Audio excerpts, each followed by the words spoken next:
Warm welcome to all.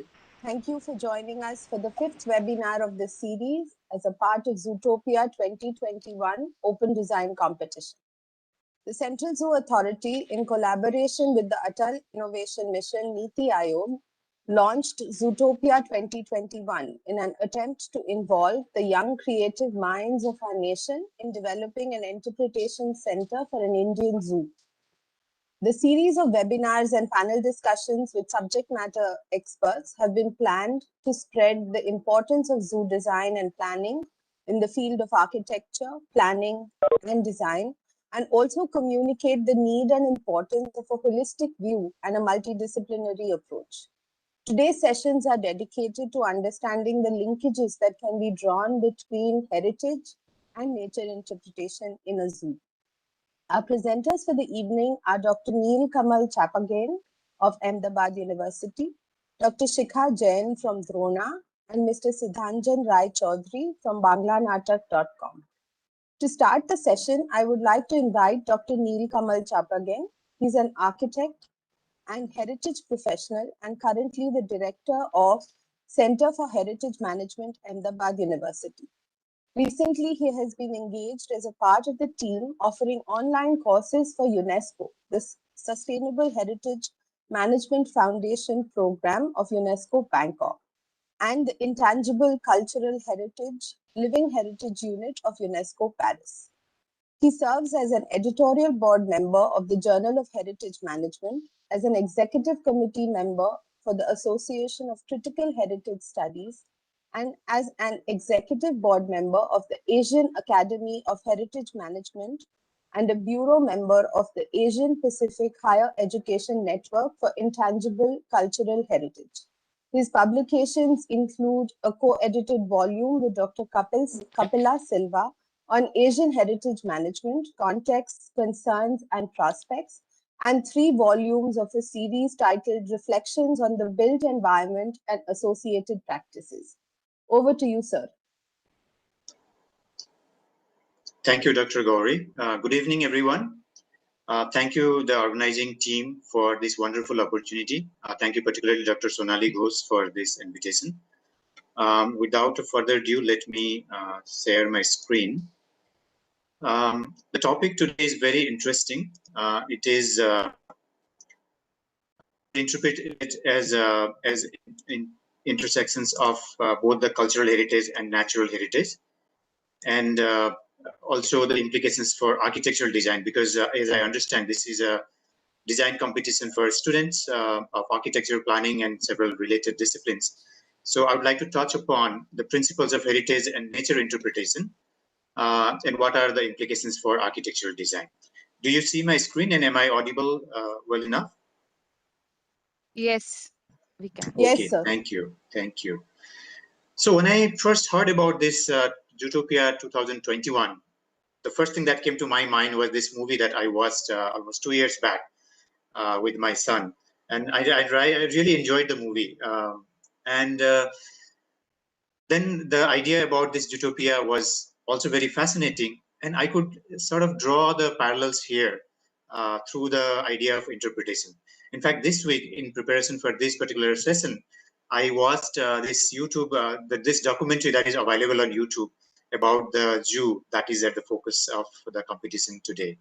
And in fact, this documentary, I encourage all the participants to watch, because it's a very nicely done documentary that gives you an overview of the Mysuru Zoo, touching upon its history, but also the wildlife, the animals that are there, but also it's very human touch. So there are a lot of intersections I could draw between the movie, which is nicely done, and this real documentary about the zoo. And that really inspired me to think about how can I share something that might be relevant to design project about the Interpretation Center here. As one can see from the website, and I'm sure many of you are aware of the zoo, the Sri Chamarajendra Zoo. I have not visited, so I took time to browse the website, see the videos available on YouTube and the website. And what I could think of is there are 4 important concepts that are coming here. Obviously, the nature and wildlife, that's the focus of the zoo, that's the core content. But it was embedded in a very interesting cultural context and the visitors were kept in mind as I learned about the zoo and the interpretation that is happening currently today. Then obviously there is this history that is very important, and with the technology, with the focus on the young children and the education and all that, one could see the future that this particular zoo is aiming for. And I would like to encourage that these four aspects needs to be kept in our mind as we move forward and think about an interpretation center for this particular zoo. Talking about the interpretation, I wanted to touch upon some principles in heritage interpretation. And when I say heritage, this applies both to the natural heritage, also the cultural heritage, because the broader discourse of heritage today is focusing towards integrating these dual ideas of nature and culture. In fact, today we are looking at linking these natural and cultural aspects. And I would not like to go into detail. You had a webinar, I think, in the past week, where Dr. Bitapi Sinha touched upon in detail about these very founding principles that Freeman Tilden gave us. But I would just like to remind you here, these 6 principles, which I will come back to connect to the design principles. But I would also like to highlight that after Freeman Tilden's seminal work, there have been multiple works that have been done to expand on these 6 principles. So, for example, what you see in the screen is a series of further principles that are elaborated by a few scholars. For example, this one by Beck and Cable, where they talk about 15 principles, where they think of interpretation, the act of interpretation, as a gift in multiple ways. And so these 15 principles are really the elaborated versions of that. And when you look through this, you can also see that some of this might be very relevant. For example, the idea about the beauty, and the target, use of technology and all that.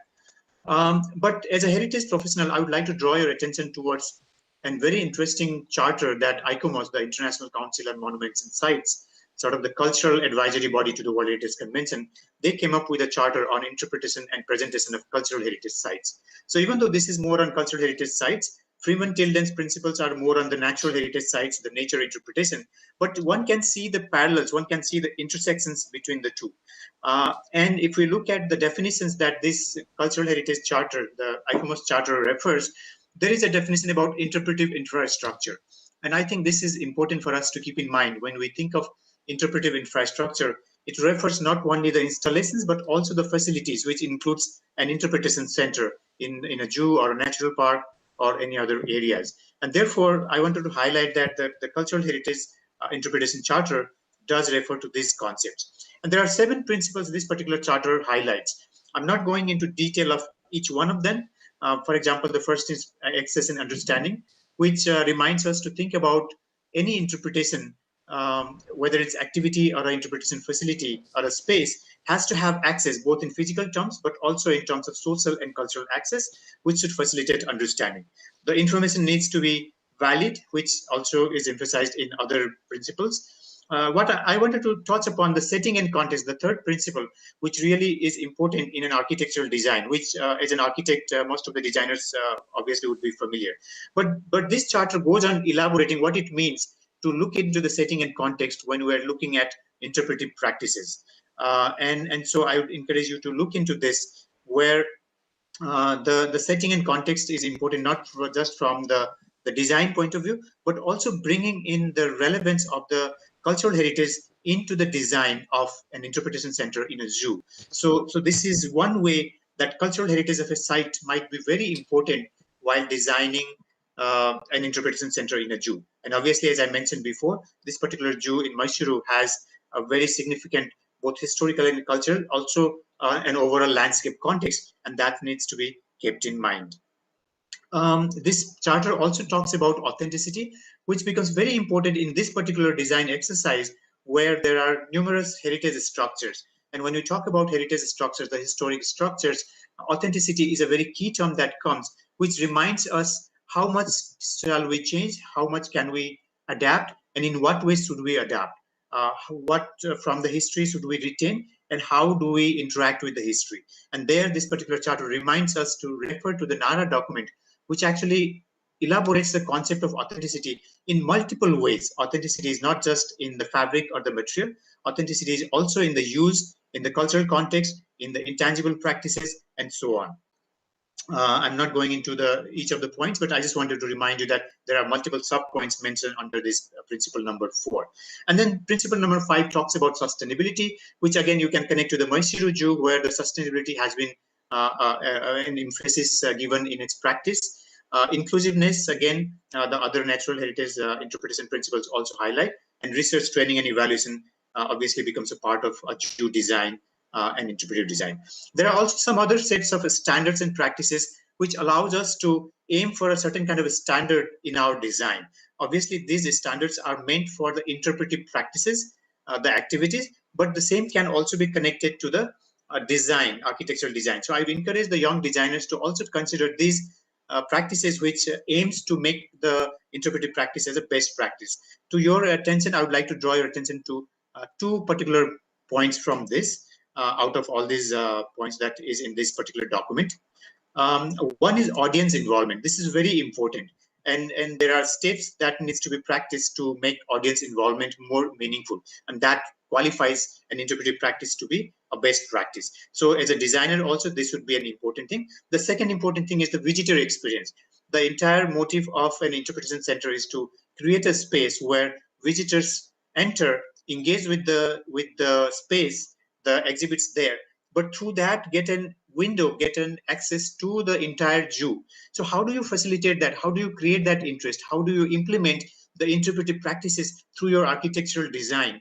If you pay attention to that, your design is going to be better design or perhaps best design. So I wanted to also highlight these two important points for these standards and practices that is given by the International Association for Interpretation. Similarly, if you look around the various guidelines and manuals that are created for interpretive practices, you'll find this important concept of interpretive triangle as a guiding principle, where the triangle is composed of interpreter, obviously the person driving the interpretation, the participants for whom the interpretation is being done, and the phenomena. In the phenomena here is the zoo, the cultural and natural setting of the zoo, the animals, the biological science that has to be taught. So these are the phenomena. Now the intersection of these is what is happening at the interpretation center.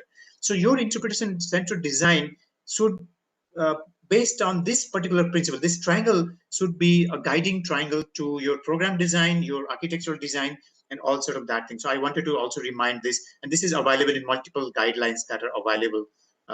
And also one more point I wanted to highlight for the young designers is to look into the research. And particularly I found this week when I did my research, I was very impressed with this International Zoo Educators Association, which comes up with a series of journals which are available free on the website also, which actually touches on various aspects of zoo, from education to zoo, scientific conservation, to the public awareness, to the facility design.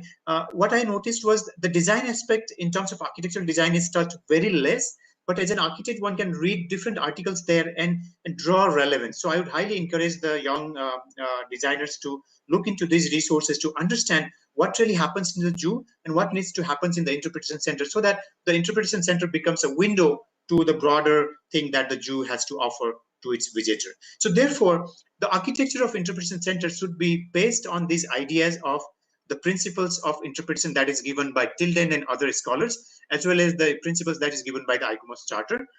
So we need to conceptualize the Zoo Interpretation Center as a window to develop perspectives about the wilderness that the zoo offers. And in doing that, it should be a space that should be designed as a playgroup class, which needs to be really exciting. It needs to motivate the audience, the visitor. Because if you see, one of the principles that Tilden has given is that interpretation is an act of provocation, not instruction. So it's not about teaching them, it's about provoking them and in interest. So your design needs to be exciting in that sense, but it also needs to be flexible and enabling, so that different principles of interpretation can be practiced by the zookeepers and other. And so again, this idea of nature and wildlife, these four themes that I mentioned in the very beginning, becomes very very relevant. That needs to be converted towards this triangle that is at the core of this whole design process. So these are the few points I wanted to highlight as a way to connect these interpretation principles to architectural design process. And I hope those are helpful to our designers, the participants who are participating in this. And I will stop here, and I'll be happy to engage into any question and discussion later on. Thank you very much for listening. Thank you. Dr. Neil, thank you very much. That was brilliantly and succinctly put and well-rounded. It covered so many aspects. Thank you for touching upon the context of cultural heritage, history, both natural and cultural, and nature interpretation, including integrating generalized best practices, architecture principles, and touching upon intersections and relatives. Thank you very much for all the effort that you took to present this to us. I will now invite Dr. Shikhar Jain. Dr. Shikhar Jain has an extensive portfolio of over 50 projects that cover conservation, world heritage, and museum planning, largely realized through her organization, Drona. She has led several museum and cultural park projects across India for various government organizations, besides projects for international bodies such as UNESCO, WMF, and the Getty Foundation. Her design of the Indian Garden for the National Horticulture Board, based on the theme of Hinduism and Buddhism, received the Gold Award at the Beijing Horticulture Expo in October 2019. The Buddhist Cultural Park and Interpretation Center at Sanchi is her most recent project, completed in January 2021. As an international expert on world heritage, she has advised government organizations in Singapore, Malaysia, the UAE, and Myanmar, and UNESCO offices at Indonesia and Myanmar. She has worked as a consultant to the UNESCO New Delhi and represented Ministry of Culture, India, as a heritage expert on the UNESCO World Heritage Committee. She graduated in architecture from the School of Planning and Architecture, New Delhi, followed by a master's in architecture from the Kansas State University, USA, and doctorate from the De Montfort University in the UK. She's the Vice President, International Scientific Committee on Fortifications and Military Heritage, International Council on Monuments and Sites, and advisory member for the MSc UNESCO C2C at WII Dehradun. Over to you, ma'am. Thank you for the introduction, and I would like to start by thanking Dr. Sonali Ghosh, the team here, as well as Central Zoo Authority for organizing this very interesting event and competition, which is very relevant for the students today. And I'm pleased to be part of this webinar today. I will start presenting. Is my screen visible? Yes, ma'am, your screen visible. Just okay. So slideshow is visible right now. Yeah, ma'am. Okay, fine. You can make it full screen. I guess we are a bit tight for time, so I will start the presentation. Sorry for this. Yeah. So it's interesting. I mean, it was really interesting to hear Dr. Neil Kamal, and also to look at all the previous presentations. I was just trying to understand how one is trying to convey the design component for students for such an interesting exercise. And what I found is it's also very interesting how we interpret interpretation also in so many different ways. Probably I think that's the fun of interpretation. So my particular approach to interpretation actually comes from my practice, since I've worked on some interpretation centers and cultural parks. And I mean, I look at, I reference the charters that Dr. Neil Kamal has mentioned, and all the components that were mentioned by him and other speakers are somewhat similar, but I try to use it and apply it in a certain manner. So my presentation actually is about how one can actually apply. And so I'm looking at it more as not particular guidelines or points to be referred to, but more as a process that needs to be followed. And while following that process, we understand that particular zoo or that particular site and the messages it is giving, and that's what needs to be communicated. So I've just put it down as steps for designing a zoo interpretation center. And I think, I mean, one is, of course, understanding the background, context, and planning, which is so important. And, a part of it was already dealt with Dr. Neil Kamal very elaborately. And a second is, really developing the design proposals, understanding what the site has. So I'm going to use some of my examples, especially from Cultural Park and Interpretation Centers, to show how we went through this exercise, and probably a similar process can be applied for the Zoo Interpretation Center.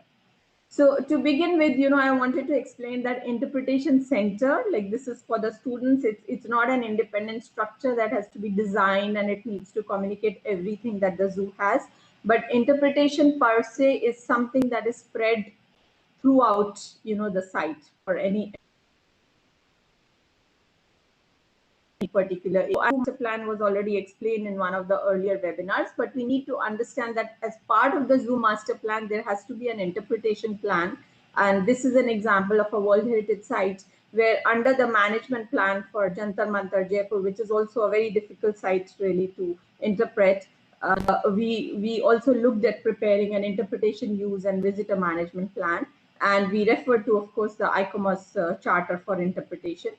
But what is interesting in this methodology is that you actually really identify what is it you are trying to communicate, and you structure it in a manner so that you can actually select the right display or the right strategy for it. So this is something which I, in my earlier years, learned from one of the interpretation gurus, Mr. Dhun Karkaria, and this is called a message media matrix. So basically you understand what is the site itself, what are the messages that site needs to convey. Like in case of Jantar Mantar, it was the outstanding universal value about its architecture, about its urban context, and about its scientific instruments. And similarly, we need to understand what is the value in the zoo that one needs to showcase, and put that down. So those would be the messages that need to be conveyed. And then we look at what would be the interpretive media and create a message media matrix, so which message would be using which media. The media could be signage, it could be pod scrolls, it could be website, or it could be a display in the interpretation center. But, making that matrix really helps us in getting clarity. And, most important, of course, the visitor types. We need to know who are our visitor types, and what would they be interested in. So creating this kind of matrix is very important, which is an exercise we did while preparing the interpretation plan for Jantar Mantar, and also while designing the interpretation center.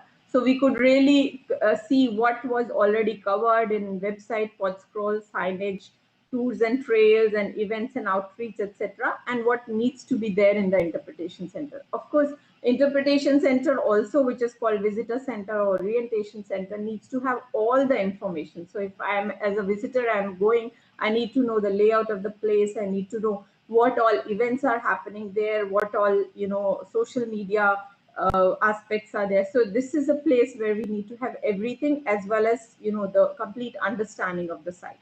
So to understand both off-site and on-site interpretation, that's very important, and this message media matrix really helps us in doing that, which is an exercise we took for Jantar Mantar. You can see the site. It was again an old building that was used. You can see the interpretation center structure.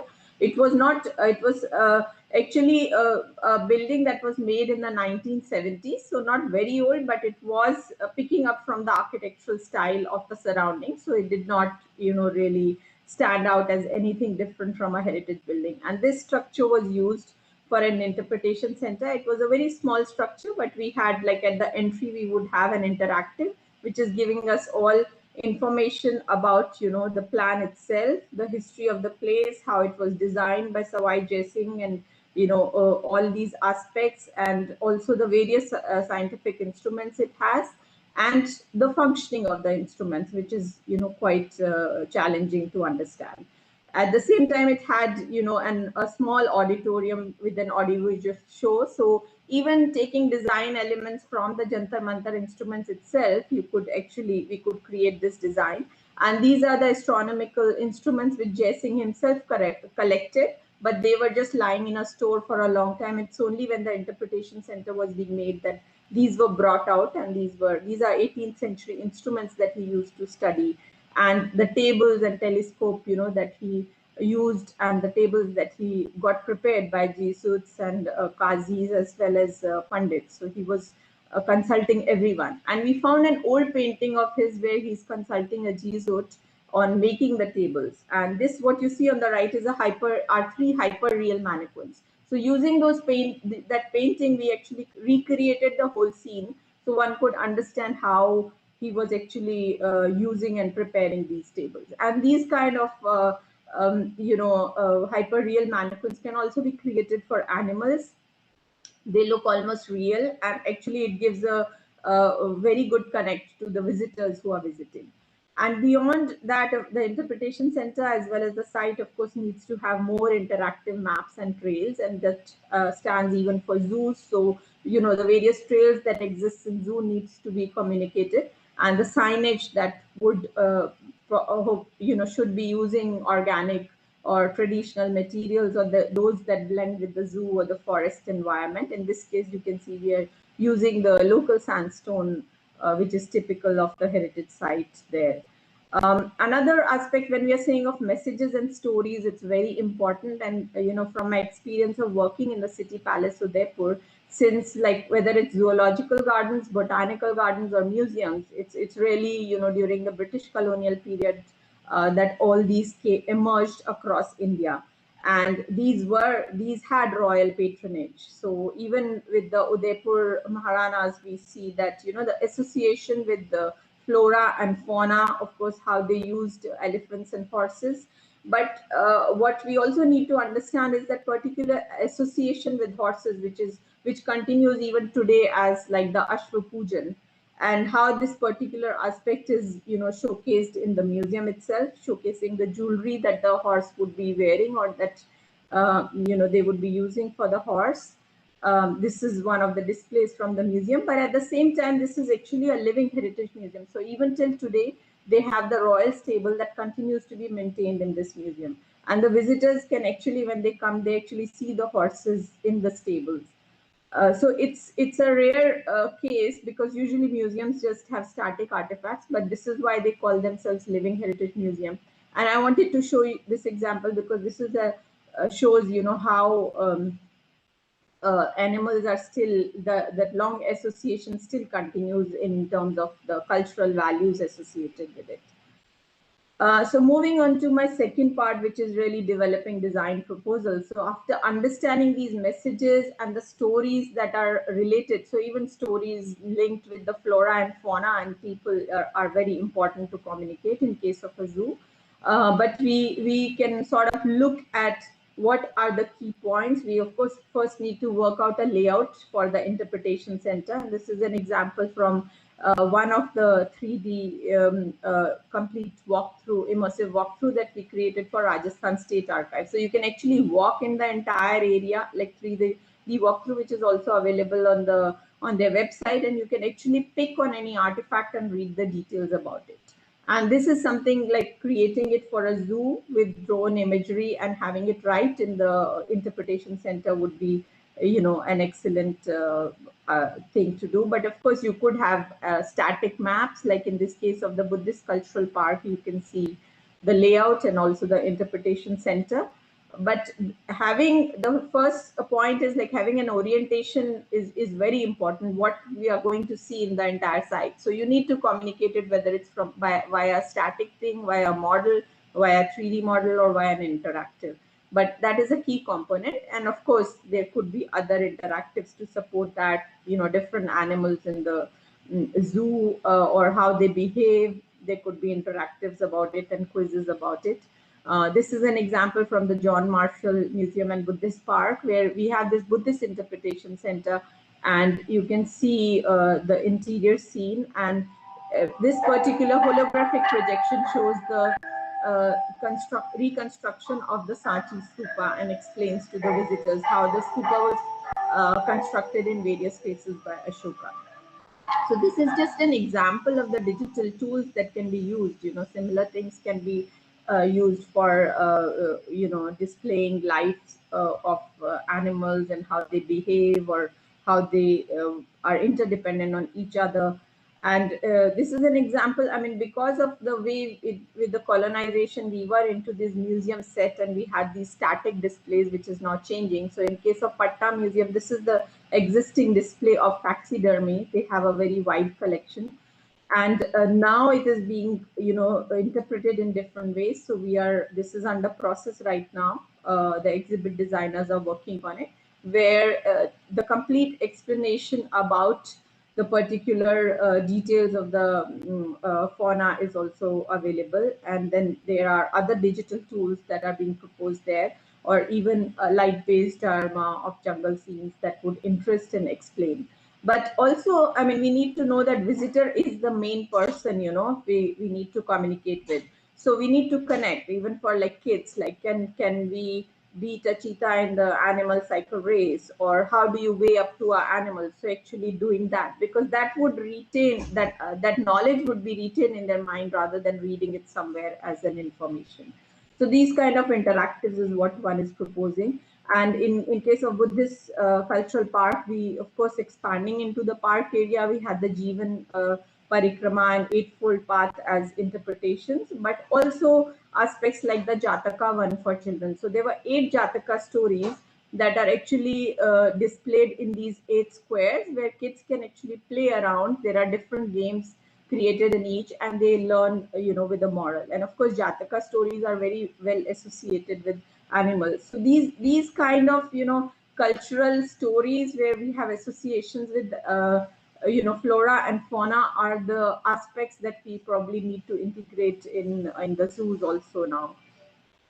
And besides that, the design aspect itself, we need to look at the landscape palette, the hardscape, what kind of material we are using, even in the landscaping of the exterior, the plant palette.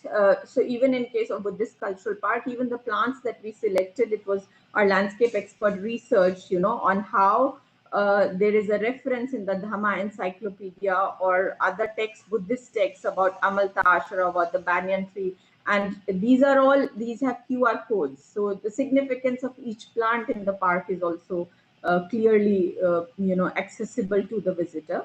The signage vocabulary I've already shown, but one could even develop it. This is something we did for Udaipur, because they have iconic peacocks and elephants all over. But it is something that can be very well adapted to zoos. And these are examples. India Garden at Beijing. This is the last one I think that I'm going to show you, which is the layout was planned as, really it's an interpretation of India garden in small, with the swastika garden in the center. And in this particular aspect, it's representing the Himalayas and the Masroor temple, the rock cut temples at the top, and water on the 3 surrounding areas. As a peninsular, spatial planning. And of course, the whole experience was derived from the Vana and the Vatika experience. So you had on the exterior the complete Vana experience and the Swastika Vatika in the center, with the, the mudras, various mudras at different points that you can see out here. And this is just to show how the cultural significance, both for Hinduism and Buddhism, was linked and again associated with various plantations and the iconography that was used for display. But also the exhibition panels and interactives had aspects like mythology and gardens. What are the gardens of India? The medicinal value of plants, the cuisine and savoring of those.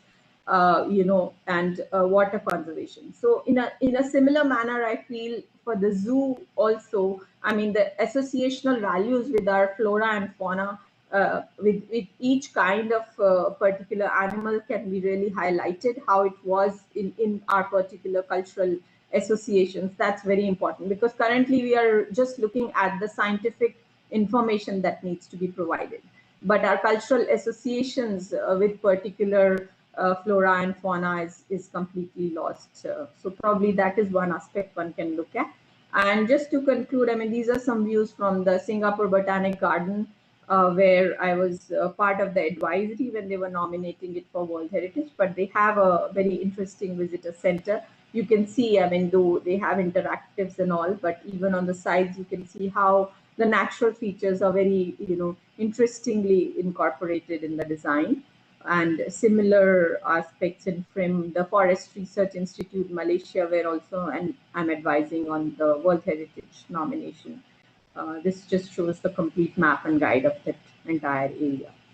So this is my concluding slide, and I think, I mean, what I've already said, the key points. First, we understand the zoo design with its zoo-centric approach, the key messages required for interpretation, understand the zoo visitors, children, families, researchers, animal lovers, and others who come, develop that message media matrix and modes of interpretation, on-site, off-site, interactive, and develop a final display mode for the interpretation center. We prepare the layout, the circulation, and the circulation and layout has to be as per the historic structure, since it's an adaptive reuse exercise. Then, of course, you could judiciously select, how much of static and digital and interactive is required based on the information, and signage, lighting, vocabulary as per the zoo theme. And finally, of course, using sustainable techniques and organic materials in the design. Thank you.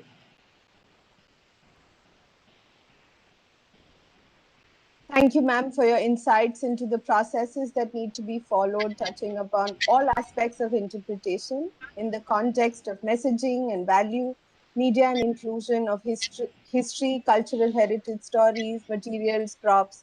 It was quite a novel view for us. Thank you very much. Our third presenter for the evening is Mr. Sidhanjan Rai Chaudhary from banglanatak.com.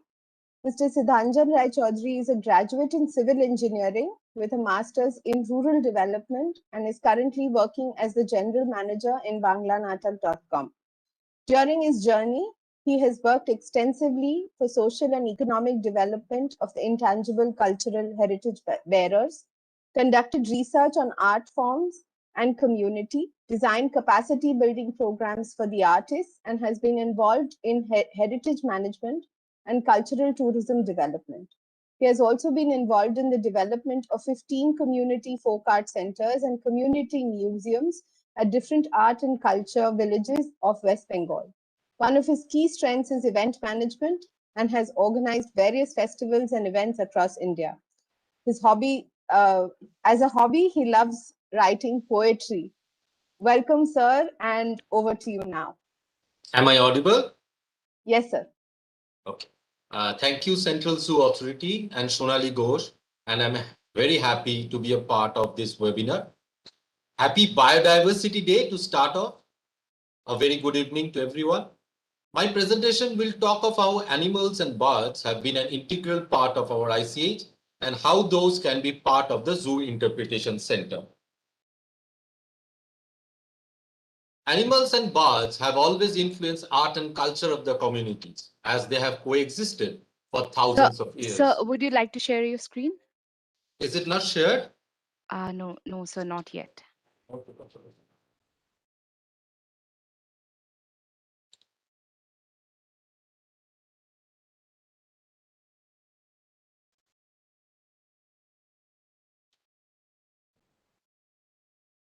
Is it now visible? Yes, sir, it's visible now. Okay, thank you. So I was there, the animals and birds have always influenced art and culture of the communities as they have coexisted for thousands of years. When Kolkata Zoo was formed, the then curator of the zoo, Rambrombo Shannad, gathered all the animals from nearby areas of Kolkata. So places around Kolkata, the human and animal actually coexisted. We know that Warren Hastings killed a tiger and the place is called at Bagmari. Hathibagan, Nawab Sirajuddaulah actually brought all the tigers to Hathibagan, and we have a place in Kolkata called Hathibagan. And thus it is natural that men have always used animal birds in their cultural forms, be it painting, folk song, folk dance, folk theatre or cinema. The recent acclaimed cinema Jungle Book also captures the emotions of the animal and interaction of animal and human very nicely.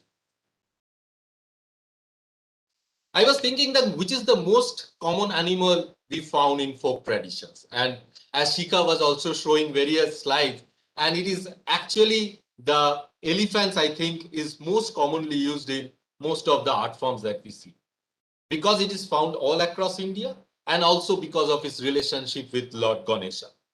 It has played an important role in warfare and is used in transport. Elephants are found in architecture, mythology, paintings at the royal courtyards, frescoes, terracotta, and you name any other craft form, you will find elephants as an important component. Here we see a painting on a miniature painting.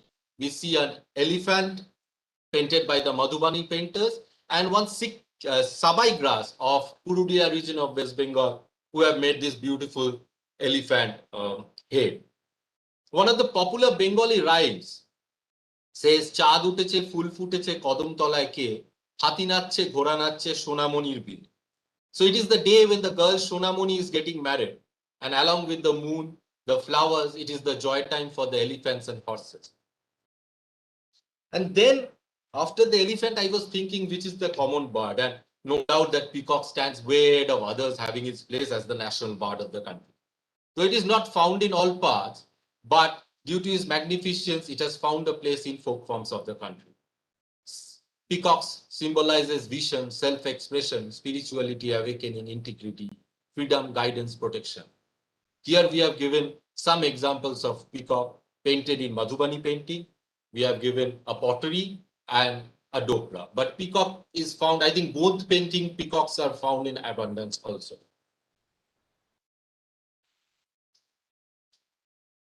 Elephants, peacocks all come together to usher in growth, love, prosperity for a newly wed couple. Kobargar is a type of Madhubani painting on the wall of the nuptial chamber of the couple. So every element drawn in the Kobargar, that is the elephant, the fishes, the peacocks, the birds, are meant for blessing the newly wed couple. Then we come to the most two fearful animals that we see, the tiger and the lion, which is the symbol of power and energy. In Orissa belt and also in Sundarban area, in Orissa we find Baghana, where the artists are painted with different tiger motifs in the region of Subarnapur, Ganjam district. In the Sundarban area, we see that every year there is 20 or 30 deaths. Bonbibi is the god of the forest in the area and is worshipped to save lives of the region from the claws of the tiger. And folk theatre form Bonbibir Pala depicts the close interlink between tiger, the savior Bonbibi, and the community. Interestingly, when we come to lion, we see the vehicle of goddess Durga is lion. The national flag of Sri Lanka has lions. However, lions are more common in the West. Thus, there may have been migration of animals from west to east and east to west. Lion dance is a common form we found in Darjeeling, Sikkim, this region, which is performed by the Bhutia community. It is believed by the community that Kanchenjunga is a five-faced god riding on the lion covered with snow with sizzling face. Snow lion is considered a lucky mascot.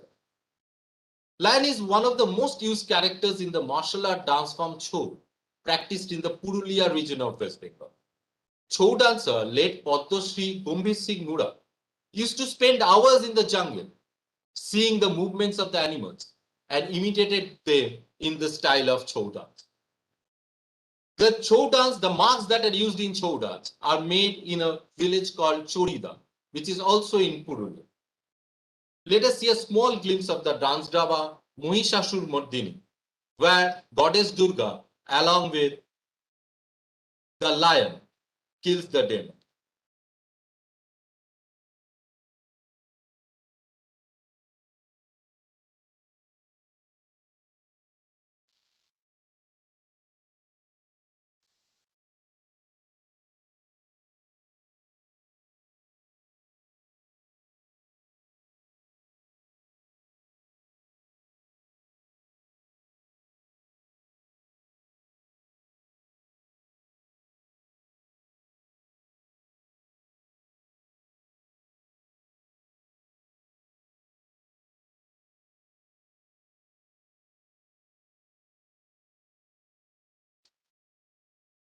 Another interesting folk painting form of Rajasthan is Pabuji Ka Fad.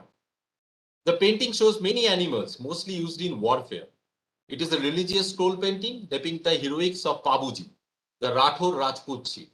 The painting is mainly done by the Joshi families in Bhilwara region of Rajasthan. The Bhopas or the Bhils are the singers of the Pabuji ka Fad, depicting the greatness and heroics of Pabuji. So many animals come together in this scroll painting form. The tigers, the horses, the elephants, everyone come together. Then we come to snakes, the reptiles which humanity has feared the most. Many communities throughout India fear this animal and worship the goddess Monasha. In one of the oldest mythological story, Monosha Mongol, we find how the snake goddess actually make a girl worship her who was a worshipper of Shiva. The terracotta artists in various parts, the Rajsamand, Pachmura of Bakura in West Bengal, make various Monosha models or idols. In North Bengal, we find Monosha Chali, snake goddess in painted form. Everyone may be aware of the folk dance Kalbelia, the folk dance of the nomadic tribes. Kalbelia is an acclaimed dance form inscribed in the representative list of heritage of humanity. Kal means snake and Belia means friendship.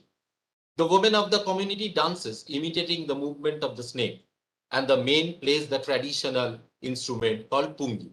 So here we have Monosha Mongol, in Potochitro form we have the painting of Monosha Mongol. We have this Monosha idol, which is made by the terracotta artist of Bakura in Bengal. In one of the villages of Bengal, we have the entire village makes various kinds of owls, various dimensions of owls. So owl is a vehicle of goddess Lakshmi and it symbolizes wisdom and knowledge. So this entire village, one of the most vibrant cultural tourism destination of Bengal, makes this interesting depictions of owl.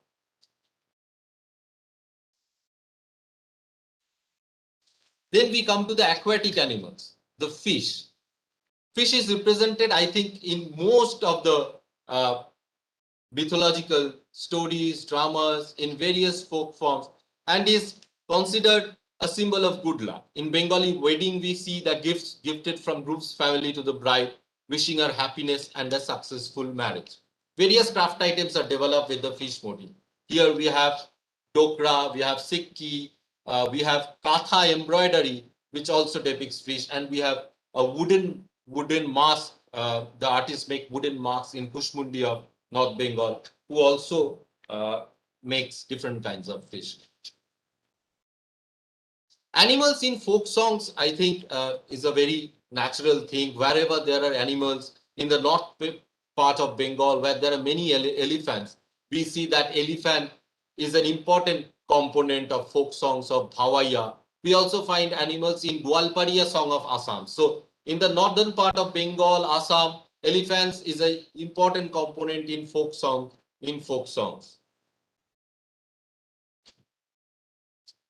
If we see other animals, birds who finds a place in the entire cultural dimensions of India, we see camel, which is very region specific, mostly found in crafts, music of desert region. Parrot symbolizes love. It has been used in Madhubani painting and also other painting forms. In Gond also we find various kinds of parrots. Crocodile rhinoceros, I don't think it is found widely, but various crafts actually for various decorative items, they use crocodile and rhinoceros. Monkeys, we find the Saharia Swang dance form by the Saharia tribes of Shahabad in Rajasthan. They actually do this Saharia Swang. And the Siddhi Gomas, who were originally from Africa, who settled in Gujarat and have been in Gujarat for several years, they use various, in their dance form, they use various movement of the monkeys. Tortoise, we find this animal in many fables. Also in Rajasthan folklore, like story of Rani Kachwa, we find tortoise. Crane is an important kurja. We call it kurja in Rajasthan and in many other places. It is considered as a bird who has for many years worked as a messenger. So the lover girl wants to give a letter to the lover boy, and kurja plays a significant role in carrying the message and giving it a crown. Deer is considered object of worship, and since Ramayana, deer has a very important place in various mythological stories. It is also found in bronze painting widely. I think souvenirs, these very beautiful handicraft items can be a very good souvenir item in interpretation centers. Here we have this elephant made of shola. Then we have pottery items. Then we have dokra items. We have shabai items. So as Shikha ma'am was telling that the entire interpretation center can have spaces for heritage awareness, can have spaces for heritage quiz, can have spaces for interaction. It has to be very interactive, and with the digital world in place, I think we should have much more digital interface and make it much more interactive and interacting. So it has to be education and entertainment to attract children and make it much more lively. Thank you all. Thank you for your patient hearing.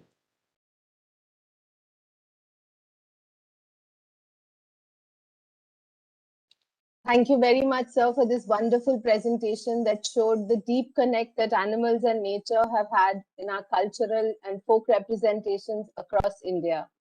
Thank you very much.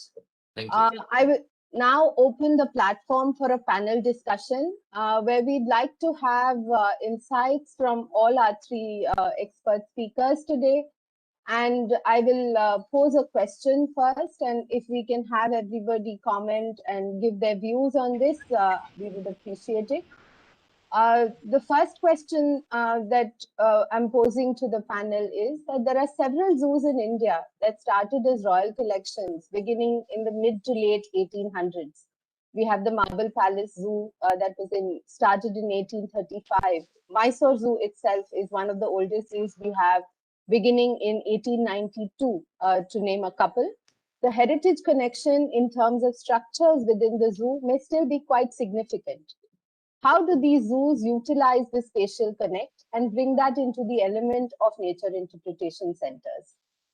I'll begin with Dr. Neel Kamal. If you could give a couple of insights into this.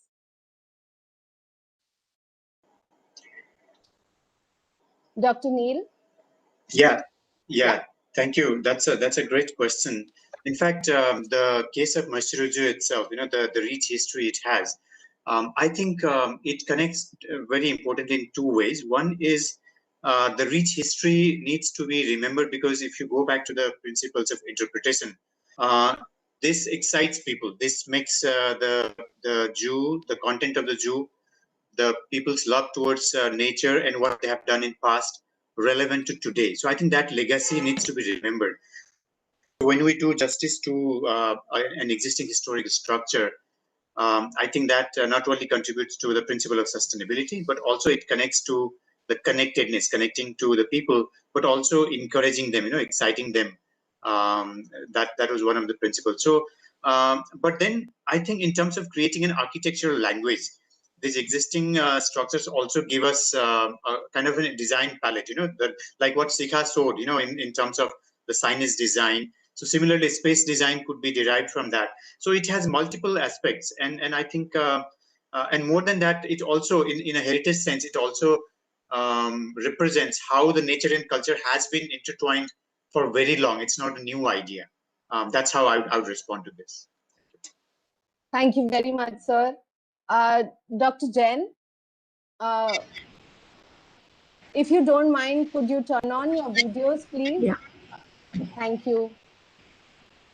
So yeah, that's a very interesting question. But like you mentioned, it was really the royal patronage that sort of encouraged these zoological gardens and even botanical gardens, or even other places like the parks and sanctuaries that have come up, were initiated during their period. So there are a lot of stories associated, with how these zoos were developed or how they came about. There was hunting that used to take place, but with hunting also there was a respect for the ecosystem. why those forests need to be maintained and why that ecosystem needs to be sustained. There was particular period or time when they would not hunt, which was the breeding time for the animals. Or so those are the kind of stories which are linked with our culture. And I think with each site, that is what we need to discover, like how that particular ruler got associated, why he took up, because it was it became their passion to have a zoological garden, and they had their connections with the animals and birds. And I remember, walking into the Getty Museum, and I saw this book in their souvenir shop, which was about a pet. That book was named on the pet that that particular prince had. So it's very interesting for children to have these kind of stories. So I think that's what we need to pick on, these historic stories, and link the building, the historic space with the zoo, how it came up and what were the relations there, and how we can narrate these stories. Thank you very much, ma'am. Sir, what about your views on this, Mr. Sidhanjan? As Shikhar was mentioning, that there are many stories, many interesting stories, and there were two museums. One is Marble Palace Zoo. So Yes, the Marble Palace Zoo, as you were mentioning, it was developed in 1835, and Raja Rajendra Malik, I think, developed it. It was the first zoo. It was the first private zoo, I think. And to be very honest, it is very interesting that the zoo was made for preserving and displaying only herbivorous animals, because the institution was vegetarian. So those are interesting things, that there were mostly birds were there, but also long-tailed monkeys, spotted deer, and barking deer. So various kinds of animals was also there, but it was only herbivorous animals were kept in the zoo. So these sort of interesting stories has to be, as Shika was mentioning, has to be there in the entire interpretation. moving forward from here, we think about representing local heritage, cultural nuances that may bring about an element that is quite novel to be incorporated in zoo interpretation. We think about all those local stories, like you mentioned about Marble Palace. How can this be incorporated into academically current, dynamic, as well as practical implementation models in a zoo? Because most of our interpretation units that we have so far are quite static within a building, and they have signages or whatever. So how do we incorporate these into current and more dynamic interpretation? Dr. Neil, I'll open this up for you again. If you could give your comments on this. Sure. So this is again connected to the previous discussion we were having. In fact, one of the things that we have to keep in mind is an interpretation in a zoo or in any other heritage site, whether it's cultural or natural, or even cultural landscape. The interpretation is not about just the scientific facts. It's not about teaching. It's about engaging people with that fact, but triggering some interest and excitement. So these intangible, in fact, the Sidhanjan's presentation, elaborated on so many stories and those beliefs behind. I think these are the connectors. These really enable people to connect. This brings life to the exhibits and the stories that needs to be there in the interpretation process and the interpretation centers. So I would consider this as a soul. You just don't create the structure. The structure needs to have a soul, and this actually helps us to do just that. So I think it's very important. Thank you very much. Dr. Jain? So thank you. I think I'm a person who's partly into research and partly into practice. So I think it's a very important aspect. Whatever we are doing, the principles we learn how to apply them, and from our practical experience, we again feed back into the academics. It's a cycle that goes on, and it's a cycle that has to happen with constant interaction and constant applications, learning from the site itself. And this is a conversation, in fact, we were having some days back. There was a forum of the IUCN where they were looking at indigenous knowledge systems, how they can inform nature conservation, which is really gone scientific. And this is something for the zoos also we can integrate. I remember when Kanchenjunga National Park, we were working on that, and And usually forest has a nature conservation plan, which is very good and scientific, but often they do not incorporate the indigenous knowledge systems, whether it's about the flora or the fauna. And I think it'll be good to have that kind of interaction. So of course, cull out the stories and communicate to people, but also actually use it in conservation of flora and fauna. And that's how they will live longer and they will sustain. Thank you so much. It's very interesting to hear that this is actually coming into play in today's conversations about nature conservation when you're talking about academics. Mr. Siddhanjan, your view on this? See, in the zoo, actually, we go during our childhood days, and when we become parents, we take our children to the zoo. And every time I used to go to the zoo in my childhood days, I would tell my father that I would like to go and see a gorilla. But I would lose my way, and father will say that next time I will show you gorilla, surely. And this is a problem. The zoos are very large, and you don't find. So as Shikhar was mentioning in her presentation, that there has to be an app when you go to the zoo. You have an app to guide you, and when you come in front of a cage of a lion. Actually, the stories that Neil Kamal was mentioning, there was one zoo that has made the culture around the animal, the history around the animal, the geography, the science, and you get everything once you go in front of the cage. And that is how, if the interpretation center is there, and also a physical space, if a physical space is there where there is heritage quiz on animals and heritage, interaction space, and there is a selfie point, as today you have to have a selfie point, and like that interesting interactive space and education come entertainment space has to be developed.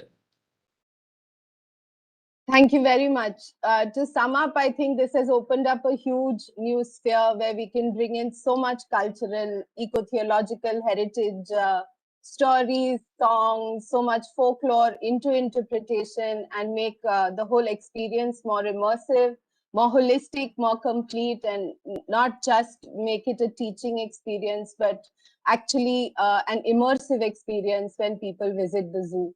I want to thank all our expert speakers for their wonderful insights, for giving us so much time. Thank you very, very much.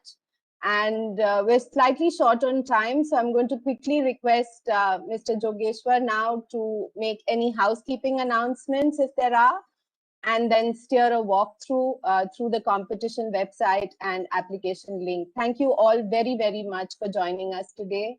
And we look forward to more discussions, interactions, and work with all of you in the future. Thank you very much. And thank you everyone for joining us on YouTube. Please stay with us for the walkthrough for the competition website and link. Thank you. Thank you. Thank you, Gauri. Thank you. Thank you very much. Ronak? It's Gargi doing it, Gauri. Okay, Gargi.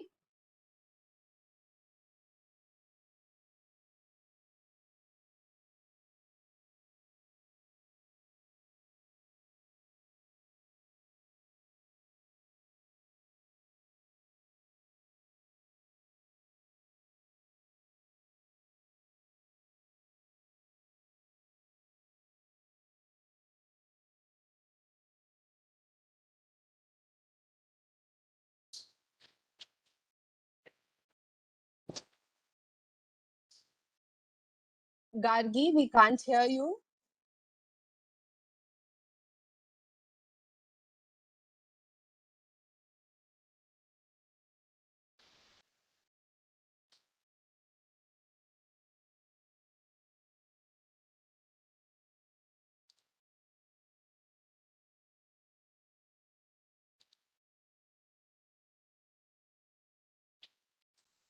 Hello, am I audible now?